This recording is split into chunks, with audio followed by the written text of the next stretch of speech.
Hi, today we are doing a fun and delicious science experiment, and it's an experiment you need to do in the kitchen. It involves a saucepan and then 3 cooking ingredients: sugar, golden syrup, and the most important one of all, baking soda, bicarbonate of soda. And this is going to give us a chemical reaction. So that's what we're doing. We're doing some kitchen chemistry today. And before you start, you need to get a baking sheet or anything really. It could be a plate. And then you get some butter or some margarine on a piece of paper and you rub it on to make sure it's nice and well greased. Then what we're going to do is we put our saucepan on a measuring scale and we take the sugar and we're going to measure in 140 grams of sugar. Ruben, can you keep an eye on the counter for me? Is that 140 grams? Yep, that's 140 grams. Okay, and then we're going to do the same with the golden syrup. We're going to add 50 grams of golden syrup, so that will be quite tricky to do, but luckily it's cold, so it will drip very slowly from here. So we're going to drip that in nice and slowly, a bit more. Okay, so now are we at 50 grams? Yep. Okay, we're done with that.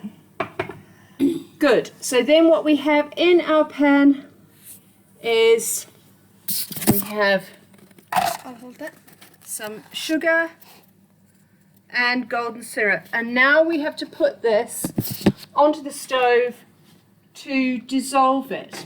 And first of all, we're going to put it on quite a low heat just to start dissolving the sugar. And you don't want to have it too high because you would burn the sugar if you have it on too high. And Mum, what temperature is that roughly? It's just very low, on very low gas, and we're going to stir it constantly to make sure that it doesn't burn. So you can see the first part of the chemical process is going on here as we gradually heat the sugar, and that dissolves it. But we have to do that very slowly and carefully so that it doesn't burn. But you can see that what's happening here is that the golden syrup has heated up and the sugar is heating up too. And now what we're going to do is we're going to simmer this for 5 minutes, and at the end of that time we'll be ready to put in the baking soda. So this is getting more and more liquidy all the time. What is it, Ruben? But warning kids, I know this looks very yummy. You would know that if you were a kid, and it looks extremely yummy. But if you try to stick your finger in there, or indeed take a lick of the fork of whatever you're using to mash tin, then let's just say it won't be pretty. Well, you'll get burnt, so please don't put your fingers anywhere near it, and do this with an adult, obviously. Okay, we've cooked for about 5 minutes. It's now a lovely dark brown colour. Ruben's still stirring. It's possibly burning a little bit, but now is the fun bit where we put in the baking soda. So we're going to take 1 teaspoon. Told us to take off the cooking pan. And still mix 2. And Ruben is going to stir like crazy. And look what's happening. Oh my goodness, quick. Right. Oh, that's enough. That's enough. Oh. Help. Now's the fun bit where we pour it out onto the baking sheet. Ruben, do you want to pick up the camera and you can show everyone what it looks like? It looks really awesome. Oh my goodness. This is just expanding like crazy. Oh no, I think it's going to come off the edge of the pan. Oh no. I'm going to have to put this in water very quickly because it will go rock hard. So this is hokey pokey, and Ruben's going to take the pan and put it in the water. And don't touch it now because it's still really hot. We have to leave this for up to half an hour, I think, to cool down, and then you can break pieces off it, and it will be like eating the crunch in a Crunchy bar. So it's going to take about half an hour to cool down, and then we'll try a piece. So Ruben's noticing some stuff as it cools down. Ruben, do you want to touch the edge of it?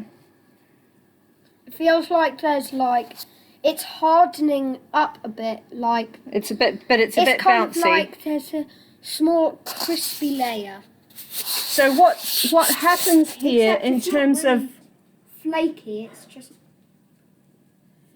what happens here in terms of chemical process is the bicarbonate, when it's heated up, the bonds that hold the carbon atoms together get broken, and it makes carbon dioxide, and it's the carbon dioxide when it hits the sugar that makes these lovely bubbly foamy mixtures. And that's actually also why you put it into cakes, because it also, when it heats up, it makes the cake lighter and fluffier. It puts air bubbles in it. So that's what you've got here, loads of air bubbles in the hokey pokey. Okay, so we've waited about 15 minutes and we're ready to have some. We'll just try to, you can pick the whole thing up. Actually, it's like a pizza. But you need to wait from 15 minutes to half an hour, so it's not always the same. Well, depends. But anyway, look, you can see the inside where all the air bubbles are from the baking soda. And we just go and break a piece off it. Like that. And then Ruben's going to try it and see what you think. No, don't break the whole thing up. Go on then. Sure? Go on. Oh. Right, so the ingredients are 140 grams of sugar, 50 grams of golden syrup, and 2 teaspoons of baking soda. And yummy. And it's yummy. This is what you get.